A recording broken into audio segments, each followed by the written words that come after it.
¿Qué tal? Sean bienvenidos a esta, la que será nuestra primera lección del curso Propulsión de Cohetes Aeroespaciales.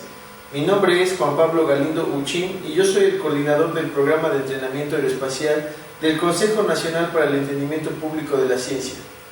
Para nuestro programa de entrenamiento aeroespacial, este curso y su contenido, además de ser 100% con fines académicos, es una forma de anticipación cultural al área espacial en México. La gente normalmente utiliza el término ciencia de los cohetes para referirse a una tarea que es realmente complicada o incluso imposible. Bueno, esto se debe a que lanzar un cohete es realmente difícil. Afortunadamente, muchos de los conceptos clave en la ciencia de los cohetes pueden ser explicados usando las matemáticas y la física básica. La ciencia de los cohetes se encuentra en el corazón de la ingeniería aeroespacial y lidia con el diseño, desarrollo, pruebas y operación de cohetes y astronaves que lanzan a los humanos a las órbitas alrededor de la Tierra y más allá. En esta primera clase daremos la introducción a los contenidos del curso, los temas que abordaremos, los libros a los que nos hemos de referir. Esta parte nos tomará alrededor de 10 o 15 minutos. Posteriormente explicaré qué es la propulsión de cohetes, cómo identificar los diferentes sistemas de propulsión, cuáles son los aspectos que requerimos considerar en el diseño de los cohetes y finalmente definiremos al espacio. Iniciemos con nuestro contenido del curso. El contenido está dividido en 42 lecciones con una duración total de 42 horas. Nuestro temario se divide en 10 tópicos principales que nos llevarán a comprender lo que es la propulsión de los cohetes. Empezaremos con movimiento en el espacio, teoría de cohetes, toberas, propelentes, propelente sólido, propelente líquido, motores híbridos y monopropelentes, inestabilidad de la combustión. Este es un tema avanzado que veremos en nuestro curso, cohetes eléctricos y cohetes nucleares y otros cohetes avanzados. Ahora, movimiento en el espacio. El primer concepto al cual nos referiremos es la palabra espacio. ¿Qué lo constituye y de qué manera difiere el movimiento en el espacio al de la Tierra? Una vez que veamos cómo se desarrolla el movimiento en el espacio, seremos capaces de encontrar cuáles son los requerimientos exactos del diseño de un cohete, ya sea grande o pequeño, que debe poseer. Por lo tanto, para el primer capítulo lidiaremos con el movimiento en el espacio y cómo lo convertiremos en algo beneficioso para cumplir con los requerimientos que nos pide el cohete. Una vez que los requerimientos del cohete son claros para nosotros, pasaremos a nuestro siguiente tema, teoría de cohetes. En este segundo capítulo hablaremos acerca del diseño de los cohetes y su teoría, y me gustaría hacer una pregunta. ¿Cuál es la diferencia entre los cohetes y su teoría y la teoría de un carro? O digamos que tengo un arma y la disparo, y la bala sale expulsada a una gran velocidad. Entonces, ¿cuál es la diferencia entre un arma y un cohete? Por lo tanto, he de llamarlo teoría de cohetes. ¿Qué es lo que hace tan particular a este tema? ¿Cuál es la gran teoría de los cohetes? Lo que sucede en un cohete en particular, asumiendo que un cohete es de la siguiente forma: existe una masa disponible en el cohete para elevarlo. ¿A qué nos referimos con esta masa disponible? Esta masa debe ser capaz de impulsarnos hacia adelante. Eso significa que propulsará al objeto. ¿Y qué es el objeto? La carga útil, que puede ser una cápsula espacial que elevamos hacia arriba. Esto quiere decir que la masa disponible para propulsar a un objeto la llamaremos propelente. El propelente de un cohete nos referimos a las sustancias utilizadas que impulsarán al cohete hacia el espacio. En el caso de un cohete, el propelente es continuamente inyectado hacia la parte posterior del vehículo a una gran velocidad, lo cual impulsa al cohete y su masa del vehículo varía abruptamente en un tiempo muy corto. Comparado con un coche que puede tener unos 10 litros de combustible, un cohete carga toneladas y toneladas de propelente para inyectarlas en poco tiempo. Esa es la diferencia entre un coche, una bala y un cohete, y de ahí viene la teoría de cohetes que hemos de estudiar en el segundo capítulo. Ahora, toberas.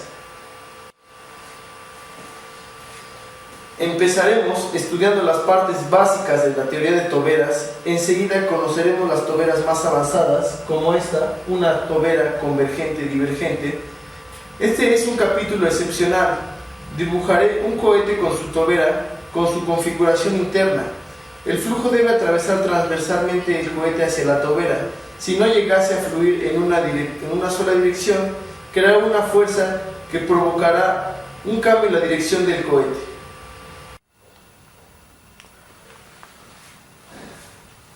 En el capítulo de toberas, dibujando un cohete de una configuración estándar, digamos esta, donde tenemos nariz de cono, cuerpo tubular, alerones y nuestra tobera. Ahora, en este capítulo veremos una tobera del tipo CD o convergente-divergente, en el que los flujos, a una temperatura dada dependiendo del propelente que utilicemos, entrarán a la zona de convergencia y se estrangularán en la garganta. De ahí serán comprimidos a su máxima temperatura y presión, y de ahí pasarán a la zona divergente o la divergencia de la tobera, donde se acelerarán los flujos, aumentando el área transversal en el que atraviesan los flujos dentro de la tobera, y nos servirá para la impartición de momentum y aceleración de nuestro vehículo, aplicando la tercera ley de Newton. Propelentes. En el cuarto capítulo hablaremos sobre las clases de propelentes para los cohetes. Como en este, estamos viendo el diagrama de un cohete B-2 alemán, en el que podemos observar dónde se encuentran los propelentes líquidos de nuestra nave. Aquí tenemos el tanque de alcohol, que es el combustible, y el tanque de oxígeno, que será nuestro oxidante para permitirnos la combustión. Los propelentes sólidos, líquidos, gaseosos, híbridos, eléctricos y nucleares. Después estudiaremos acerca de las diferencias entre estos propelentes y cuáles son sus características requeridas para hacer un cohete con un excelente desempeño. Una vez que estamos claros sobre los propelentes, podemos avanzar en los detalles del cohete. Propelente sólido. En el quinto capítulo hablaremos de los cohetes de propelente sólido. Este tipo de cohete ha sido usado de manera muy extensa en el mundo. Hablaremos de sus características positivas y negativas, las consideraciones de diseño y su composición química. Como podemos observar en esta foto, tenemos la imagen del núcleo de un propelente sólido. Esta la llamamos la configuración de estrella, la que nos permitirá tener un control en la combustión y el impulso de nuestro vehículo. Propelentes líquidos. En el capítulo número 6 hablaremos sobre cohetes de propelente líquido. Estudiaremos básicamente cuáles son los ciclos de operación, las diferencias entre una turbina de gas y un motor de combustión interna en relación a un cohete de propelente líquido, así como las características del modelado. Un cohete de propelente líquido es un tema muy extenso, y cuando hablemos de propelentes criogénicos, que es una forma de propelente líquido, requeriremos invertir una cantidad mayor de tiempo. Aquí en esta fotografía podemos observar a el científico Goddard de Estados Unidos, quien fue el que inventó el primer motor de propelente líquido, y aquí podemos ver su prototipo. Motores híbridos y monopropelentes.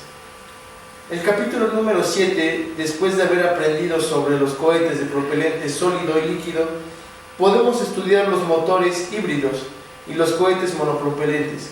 Con esto terminaremos de estudiar los diferentes tipos de cohetes que se encuentran en operación, cómo hacerlos, cuáles son sus características, cuáles son las áreas a estudiar en cohetes, y una vez aclarados estos puntos, podemos pasar a un tema avanzado al cual lo llamamos inestabilidad de la combustión. Aquí podemos observar el único motor realmente en operación híbrido de la compañía Virgin. Este es un prototipo para turismo espacial que requiere ser elevado a una altura aproximada de 15.000 metros para después de ahí soltarlo y empezar con la operación de su motor, que los llevará a vuelos de suborbitales a orbitales para el turismo espacial. Este capítulo es muy importante para los estudiantes de investigación, ya que veremos cuáles son las causas de que el empuje de un cohete sea oscilante en lugar de ser constante, y que el propelente explote bajo ciertas condiciones y no se quema de manera constante. A estas cuestiones es lo que denominaremos inestabilidad de combustión. Dedicaremos alrededor de 6 a 7 clases en este tema, puesto que tiende a ser muy importante y un área de trabajo de investigación en el campo de los cohetes. Cohetes eléctricos.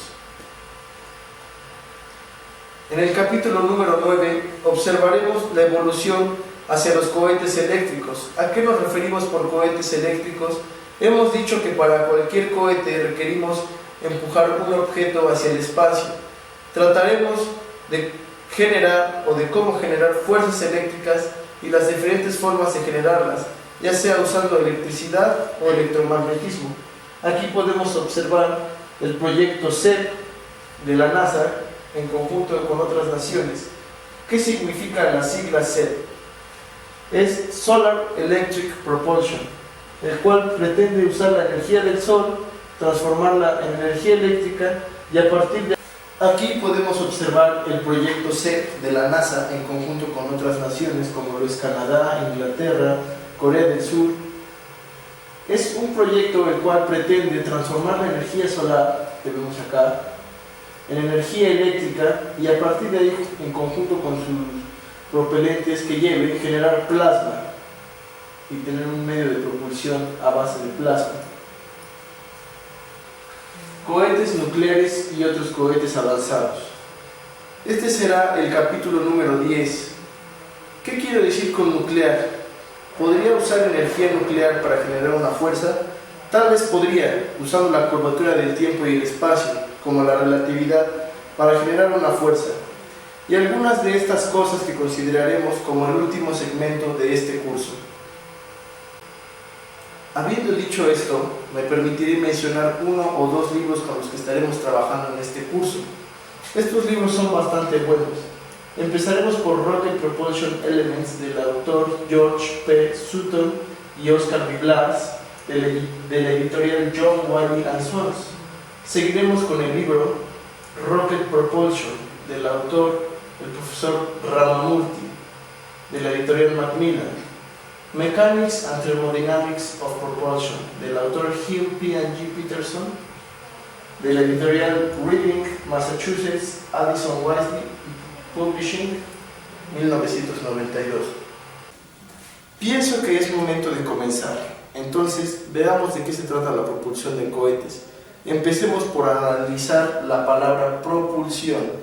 Propulsión viene del griego propelere, que en sus vocablos significa pelere, empujar, pro, adelante.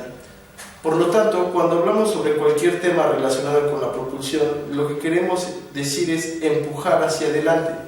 Veamos el siguiente ejemplo. Supongamos que tengo un coche que tiene que subir una colina o un plano inclinado. Lo que observamos es que el motor del coche empuja hacia adelante. Y por empujar me refiero a que está impartiendo momentum al coche. ¿Qué es el momentum? El momentum es cambio de qué. Si estamos impartiendo el momento al coche, ¿cómo defines el momentum? El carro se mueve a una velocidad v y tiene una masa m. La velocidad del coche multiplicado por la masa del mismo, esa es la definición del momentum. En este caso, queremos cambiar el momentum, o si queremos cambiar el momentum, tendremos que cambiar la velocidad del coche. Ahora, en el espacio profundo no tenemos algo parecido a la atmósfera. Por lo tanto, para la impartición del momentum para los objetos en el espacio, es una parte con la que lidiaremos en la propulsión de cohetes. Nuevamente repito esto. Todo lo que quiero decir es, propulsión es empujar objetos, y cuando nos referimos a propulsión de cohetes, estamos lidiando con empujar objetos hacia el espacio. ¿Qué es lo que queremos decir cuando mencionamos el espacio? ¿A qué nos referimos cuando hablamos de movimiento en el espacio? Cualquiera ha tenido una conjetura de cuáles son las diferencias con respecto al movimiento en la Tierra. Ahora, si definimos al espacio, ¿cómo lo vamos a hacer? Todo lo que esté por encima de nosotros es espacio, Si subimos, subimos y subimos, o vamos hacia los lados infinitamente, eso es el espacio. ¿Qué es el espacio? Hablamos de cápsulas espaciales, hablamos de los planetas, las galaxias, etc. Y todo eso, ¿cómo definimos al espacio? Una primera definición sería: todo lo que está más allá de la atmósfera es el espacio. Ahora, analicemos este planteamiento y examinemos de qué se trata realmente el espacio y qué es la atmósfera. Digamos que estamos por aquí en la superficie terrestre en México. México normalmente es cálido. Ahora, grafiquemos la temperatura del aire o de la atmósfera que está por encima de México como una función de altitud. Es la que tenemos acá. Ahora, como sabemos, tal vez la temperatura de la superficie de la Tierra anda alrededor de los 10 a 30 grados en Puebla.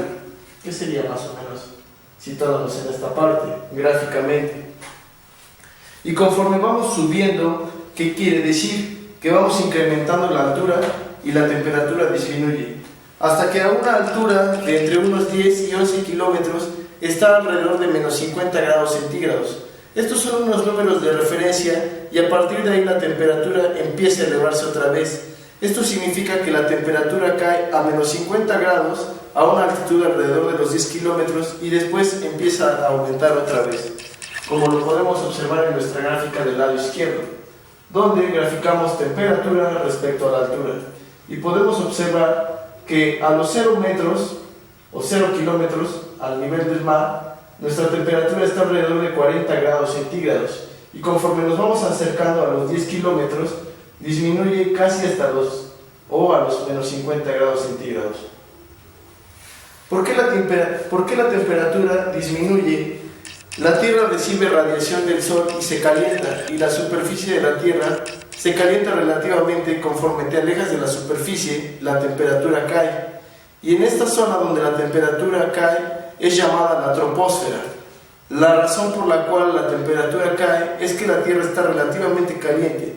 Conforme incrementamos la altura, la temperatura disminuye al alejarnos de la fuente de calor, que sería esta. Un avión de reacción o comercial vuela a una altura de alrededor de los 10 u 8 kilómetros. Digamos que aquí es donde un avión comercial vuela y la temperatura a la que se expone el avión está entre los menos 40 y menos 50 grados centígrados. Ya habrán escuchado esto con anterioridad si alguna vez han viajado en avión, cuando el capitán anuncia que está a una velocidad crucero de 800 kilómetros por hora a una altura de 10 kilómetros, mientras la temperatura es de unos menos 45 grados o menos. Si continúas aumentando la altura, también se elevará la temperatura. El incremento de la temperatura es debido a que en esta área existe una gran cantidad de ozono. El ozono es calentado por la radiación, absorbe la radiación solar y la temperatura se incrementa. Y este incremento se manifiesta alrededor de unos 40 o 50 kilómetros más. Digamos, unos 50 kilómetros. Y la región en la que la temperatura se incrementa es lo que llamamos estratosfera. Pero si queremos continuar más alto, digamos más alto que 50 kilómetros, la presión en el aire es tan pequeña o la densidad del aire es tan baja que es incapaz de absorber ningún tipo de radiación, por lo que no hay nada de aire en absoluto. Por lo tanto, la temperatura cae otra vez, digamos hasta una altura de los 100 kilómetros. Pero si vas a alturas más grandes, está el oxígeno molecular, el cual absorbe individualmente la radiación e incrementa la temperatura. La región donde la temperatura cae una vez más es lo que llamamos mesósfera. La región donde la temperatura aumenta debido a los átomos de oxígeno o las moléculas de oxígeno que absorben la radiación la llamamos ionosfera, y esta continúa a los siguientes 200 kilómetros. Ahora hagamos un comparativo de todas las capas que tenemos que atravesar de nuestra atmósfera para poder llegar a lo que nosotros queremos definir como el espacio. Puebla, que está a 2.160 kilómetros del nivel del mar, que es a 0 kilómetros o 0 metros de la superficie terrestre, está dentro de la troposfera. La troposfera, que va de los 0 a los 10 kilómetros, es donde normalmente nuestros aviones comerciales se desplazan o viajan. De ahí, de los 10 a los 50 kilómetros, nuestra atmósfera terrestre vuelve a tener un incremento de la temperatura, ya que en los 10 primeros, de los 0 a los 10, tiene un descenso de hasta los menos 50 grados centígrados. De ahí se elevará su temperatura otra vez debido a sus grandes concentraciones de ozono. Luego de los 50 a los 100 kilómetros la temperatura volverá a decaer debido a la presencia del oxígeno molecular. Bueno, si podemos ver, tendríamos que atravesaremos una distancia total o aproximada de 200 kilómetros para poder salir de la atmósfera y entrar a lo que es el espacio en sí, o lo que vamos a definir ahora que es el espacio. Si voy a graficar la presión del aire como una función de la altura en kilómetros y la presión de la Tierra al nivel del mar es de 100 kilopascales y la presión monótonamente se mantiene en caída constante hasta llegar a la ionosfera, donde difícilmente hay escasas cantidades de aire restante. Es un flujo molecular libre. Aquí es donde decimos que la temperatura se incrementa. El concepto de temperatura falla porque la continuidad en esta región en densidad solamente hay moléculas individuales de algunos de estos gases que tienden a absorber la radiación solar y entonces decimos que la temperatura se incrementa. Ahora la cuestión es, ¿qué es lo que definimos como espacio? Todo lo que está por encima de la superficie de la Tierra, pasando a través de la troposfera, la estratosfera, la mesósfera y la ionosfera. Estas 4 capas que juntas suman un total de 200 kilómetros desde la superficie. Esto significa que si decimos espacio nos referimos al infinito que está por encima de todo esto. Y por lo tanto debemos de ser capaces de definir qué es lo que constituye el espacio, lo cual haremos en este momento. No hay forma de no extenderse cuando se trata de definir al espacio. Sin embargo, es necesario conocer qué es lo que constituye el espacio, qué es lo que existe en él. Si miramos atrás, veremos lo que hay en el espacio. Verás que hay algo como 1.5 por 10 elevado a la 11 galaxias solamente en el espacio observable. Esto quiere decir que el espacio continúa estando más allá, pero solamente puedo observar esta cantidad de galaxias. Por galaxias me refiero a un tipo de conjuntos o un sistema gravitacional acotado de estrellas, y cada galaxia tiene un sistema de estrellas, materia oscura, gases, polvo estelar, etc. Ahora, si consideramos una galaxia a la cual pertenecemos, entonces hablaremos de la Vía Láctea. Por lo tanto, lo que hemos dicho es que el espacio es infinito y en el cercano observable tenemos 1.5 por 10 elevado a la 11 galaxias y nuestra atención ahora se ha centrado en la galaxia a la cual pertenecemos, en la cual vivimos, que la hemos llamado la galaxia de la Vía Láctea. ¿Por qué la Vía Láctea? La Vía Láctea proviene del mito griego de Heracles y Hera. Para finalmente poder definir las dimensiones del espacio, tomaremos el número antes mencionado de la cantidad de galaxias en nuestro universo observable.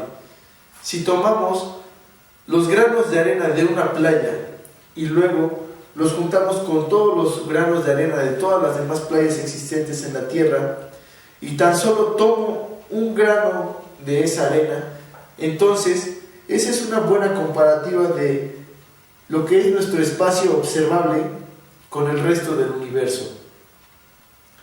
Y entonces repentinamente nos hemos encogido al entender cuál es nuestro lugar en el universo. Ahora la Vía Láctea está constituida por un gran número de estrellas. ¿Y qué son las estrellas? Son objetos masivos en los cuales toman lugar reacciones nucleares que emiten luz y calor. También contienen materia oscura entre las estrellas.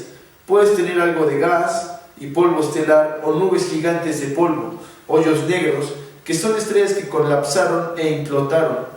Ahora son cuerpos masivos, infinitamente masivos, concentrados en volúmenes muy pequeños. Y cuando tenemos grandes cantidades de masa concentrados en volúmenes muy pequeños, se vuelven capaces de atraer. Esa es la fuerza gravitacional enorme de un objeto. hablaremos de la atracción gravitacional al finalizar esta clase. Y de todas las estrellas, tomaremos una que llamamos el Sol. Por lo tanto, nos enfocaremos en una galaxia de 1.5 por 10 elevado a la 11 galaxias que conocemos, y ahora hablaremos del Sol, que es una sola estrella, y es alrededor de esta estrella en la que estaremos particularmente interesados. Ahora hablaremos de algunas dimensiones. Si miras la galaxia de la Vía Láctea, imaginémosla en su extensión de manera cilíndrica. El tamaño del diámetro está alrededor de los 10.000 años luz. ¿A qué me refiero con los años luz y por qué no hablo en kilómetros? Porque la galaxia es muy grande y un año luz es la distancia que viajará la luz en un año. Haciendo algunos números, la velocidad de la luz es igual a 3 por 10 a la 8 metros por segundo. Después lo vamos a multiplicar por 365 días, por 24 horas, por 60 minutos, por 60 segundos. Entonces, un año luz nos da la cantidad de 9.461 por 10 a la 12 kilómetros. Eso, multiplicado por 10.000, nos da el diámetro de la Vía Láctea. Luego, tenemos que la altura del cilindro es de 2.500 años luz. Entonces, multiplicaremos 2.500 por lo que es un año luz y nos dará la distancia en kilómetros. Ahora tomaremos una pequeña porción de nuestra Vía Láctea que se encuentra a 2/3 partes del centro de la galaxia. Entonces hablaremos de nuestro sistema solar. En nuestro sistema tenemos una sola estrella, la cual orbitan 8 planetas. De esos 8 planetas tenemos a Mercurio, a Venus, la Tierra, Marte, Júpiter, Saturno, Urano, Neptuno y lo que antes conocíamos como el planeta Plutón, que ahora fue clasificado como un planeta enano. Y al final de estos 8 planetas y el planeta enano Plutón tenemos el cinturón de Kuiper. Lo que quiero decir es que en nuestro sistema solar tenemos 8 planetas orbitando una estrella, el Sol, y esta parte cercana del espacio en la cual estamos interesados. También nuestro sistema solar cuenta con 31 lunas o satélites naturales, que son objetos los cuales orbitan a los planetas. La Tierra también cuenta con su satélite natural, la Luna. El propósito de abarcar toda esta información es que seamos conscientes de qué es lo que hay en el espacio, qué es lo que lo constituye. Observando la Tierra y analizándola, por ejemplo, su masa es de 5.97 por 10 a la 24 kilogramos. Su diámetro es de 12.734.889 kilómetros. Con estos números que son importantes, y si estamos pensando en dedicarnos a la cohetería, requerimos tomarlos en cuenta. Sería interesante que por tu cuenta buscaras estas mismas magnitudes del Sol y de los otros 7 planetas. Pero antes de darnos una idea de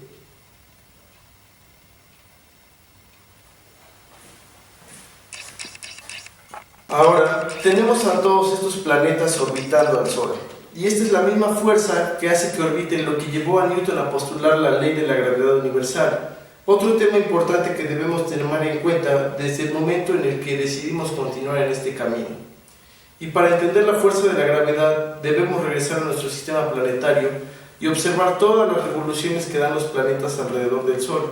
Si tomamos un caso en particular, la humanidad siempre ha observado las estrellas y el movimiento de la Tierra alrededor del Sol.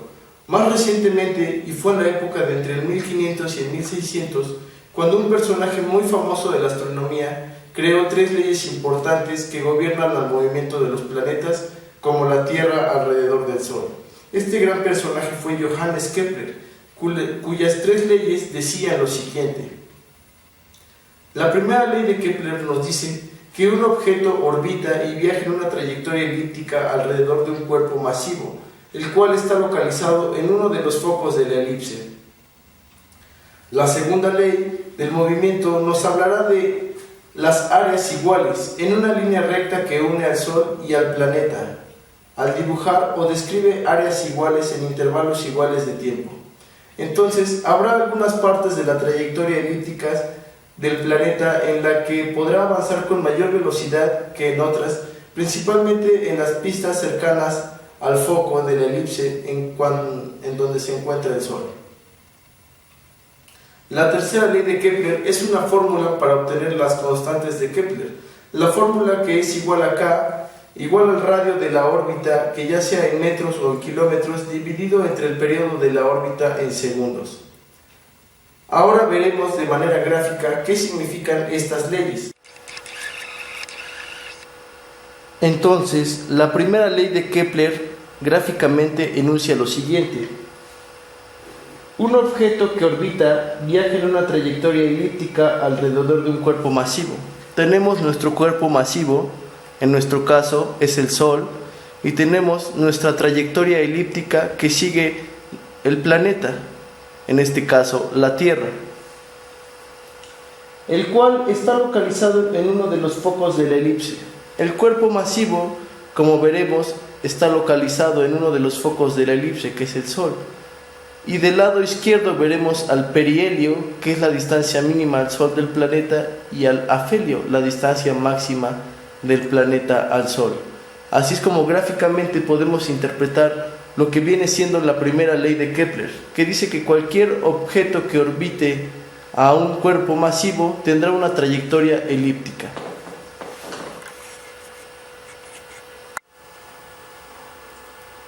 Ahora, con la ayuda de este software, podemos ver lo que es una órbita de manera más interactiva entre lo que es un Sol y un planeta.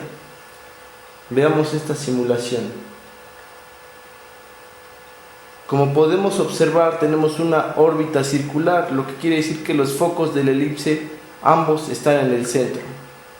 Ahora, podemos parar la simulación y reducir la velocidad de nuestro planeta y observar qué es lo que pasa.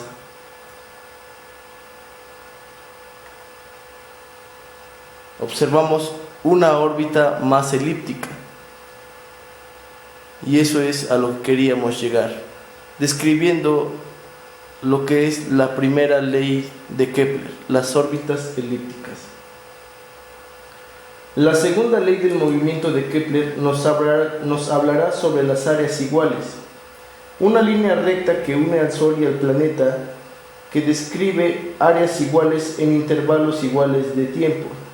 Entonces, habrá unas partes de la trayectoria elíptica del planeta en las que avanzará con mayor velocidad que otras, principalmente en las pistas cercanas al foco de la elipse donde se encuentra el Sol. Ahora, si observamos con atención nuestra simulación, veremos que cuando la trayectoria pasa cerca del Sol, se incrementa la velocidad. Y cuando está en el foco más lejano del Sol, la velocidad se reduce. Eso es debido a la segunda ley de Kepler que nos habla sobre las áreas iguales. Ahora veámoslo en este video de la misma manera, la segunda ley de Kepler de manera gráfica. Aquí nos describe que empieza en el punto cero, con la línea recta que habíamos mencionado antes que une a la estrella y al planeta, y empieza a ser barridos conforme va avanzando en una dirección. Veamos que el vector velocidad se reduce entre más se acerca a la estrella. Ahora tenemos el barrido, que es, digamos, la distancia angular, en el tiempo de un mes. Entonces, de 0 a 1 mes le tomó avanzar esta distancia. Tuvo una velocidad 1. Entonces, en el segundo mes avanzó una mayor distancia, pero en el mismo tiempo. El área de 1 a 2 es igual que el área de 0 a 1.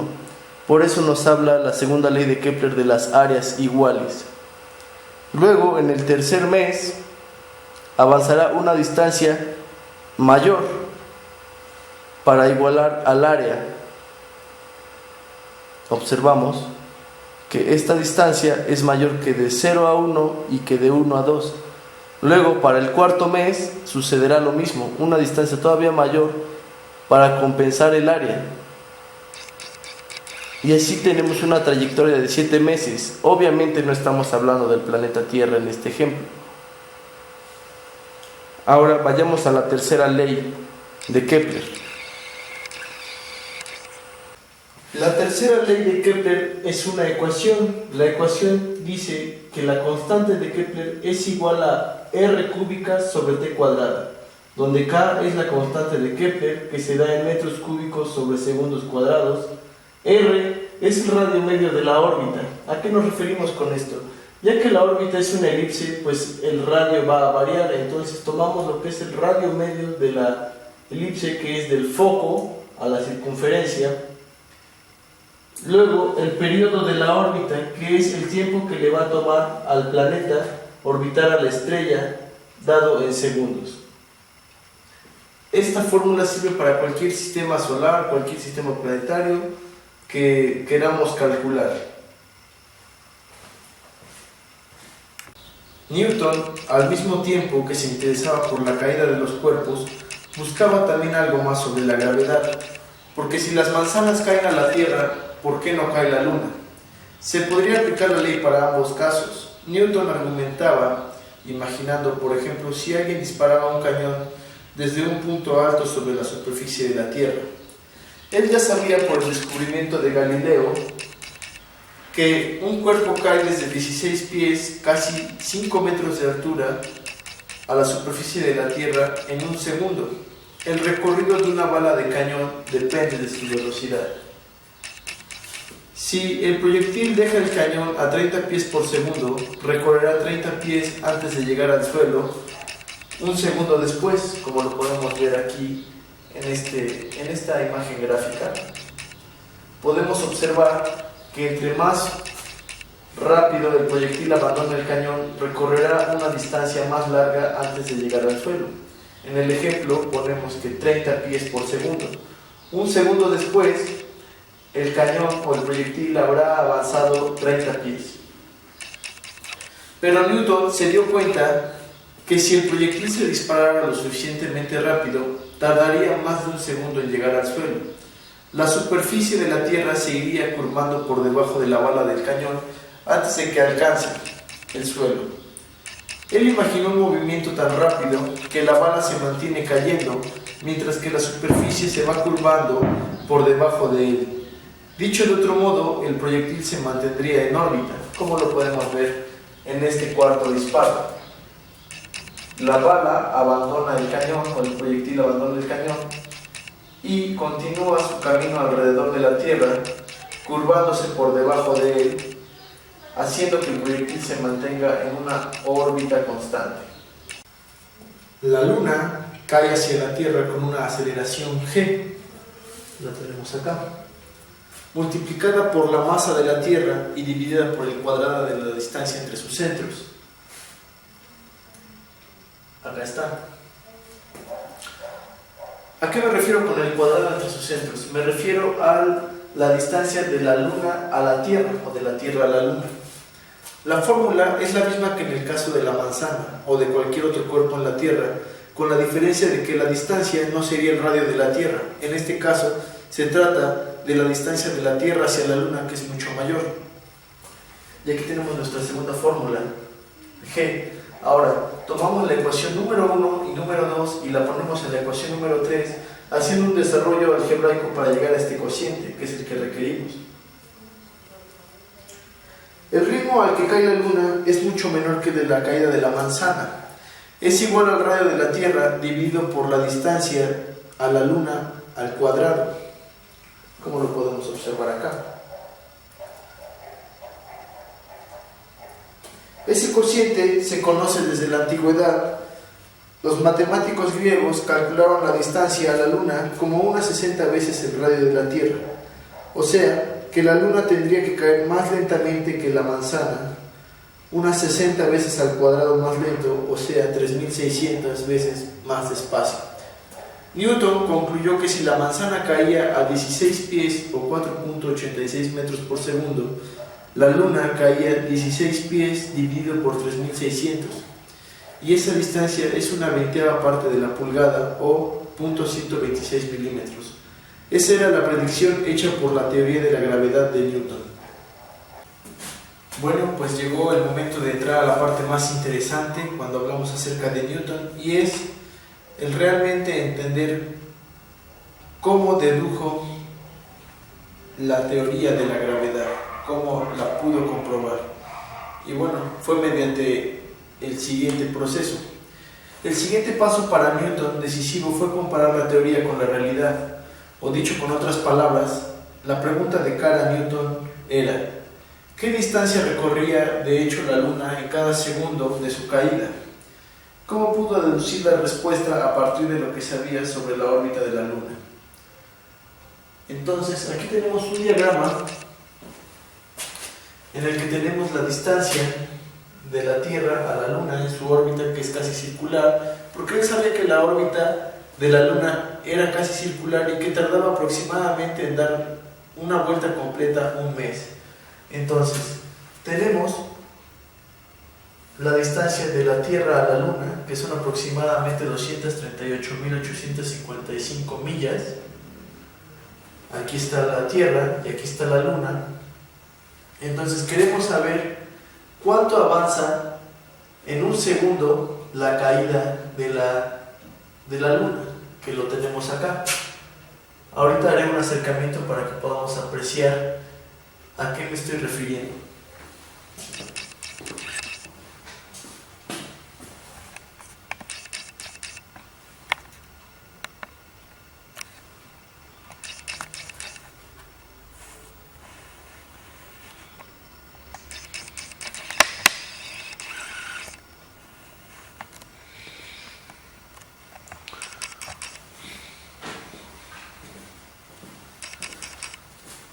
Tenemos aquí SM, que es lo que vamos a calcular a continuación, que es la distancia de la caída de la Luna, comparándola en su trayectoria tangencial con respecto a su circunferencia en un segundo. Entonces, avancemos a la siguiente parte, que es el cálculo de SM.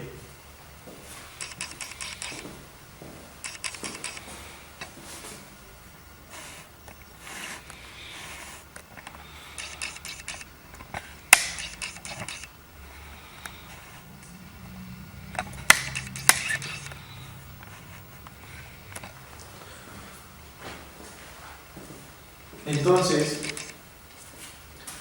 al calcular la circunferencia, multiplicaremos el radio por 2pi. Entonces, nuestro radio es 238.855 millas, pero requerimos convertirlas a pulgadas. En 238.855 millas existen 15.133.858.000 pulgadas, y en un mes tenemos 2.360.591 segundos. Entonces, veamos la siguiente parte. Tenemos nuestra fórmula: 2pi por Rm sobre un mes es igual a la velocidad. Haciendo todos los cálculos respectivos, llegamos a ver que pues nuestra velocidad final es 40.281 pulgadas por segundo. Entonces, como queremos saber cuánto avanza en un segundo, tenemos que la distancia recorrida es de 40.128 pulgadas, que lo tenemos reflejado en nuestro diagrama de acá atrás. Bueno, finalmente tenemos nuestro triángulo de Pitágoras y empezamos con el álgebra. Rm cuadrada más d cuadrada es igual al binomio desarrollado que anteriormente teníamos como Sm más Rm cuadrada, y se transforma en esto. Ahora tenemos r cuadrada m y r cuadrada m desaparecen en la reducción. Luego tenemos que d cuadrada, que es es igual a Sm cuadrada más 2SmRm, pero geométricamente, si vemos cuál es su parte de Sm cuadrada, que es esto, es tan pequeño que se vuelve despreciable. Luego avanzamos a que d cuadrada es igual a 2rm sm, que es igual a esto. Si esto lo recogiéramos, sería la misma área que esta. Entonces, 2d cuadrada sobre 2rm es igual a sm, que es lo que tenemos en nuestro triángulo aquí de este lado.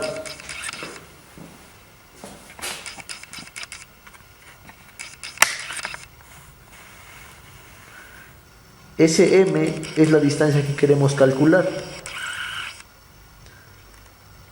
Entonces, finalmente daremos números a estas operaciones. Llegamos a la conclusión de que Sm es igual a d cuadrada sobre 2rm. D cuadrada es la distancia que avanza en un segundo, bueno, d, o avanzaría nuestra luna si se desplazara de manera tangencial. Y Rm es el radio de la distancia entre la Tierra y la Luna. Entonces está multiplicado 2 veces. Una vez que tenemos estos datos, sustituimos y habíamos llegado a la conclusión de que la distancia que recorre la Luna en un segundo, o recorrería si fuera de manera tangencial, serían 40.281 pulgadas. Eso lo elevamos al cuadrado y lo dividimos entre 2 veces el radio o la distancia de la Tierra a la Luna, que son 15.133.848 pulgadas, y eso nos da aproximadamente un veinteavo de pulgada, que es lo que queríamos averiguar.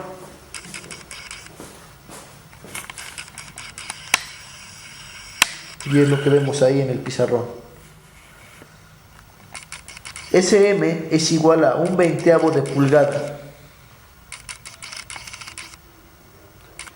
Y así es como damos por concluido el tema de Newton y llegamos al razonamiento que él tuvo hace aproximadamente más de 300 años.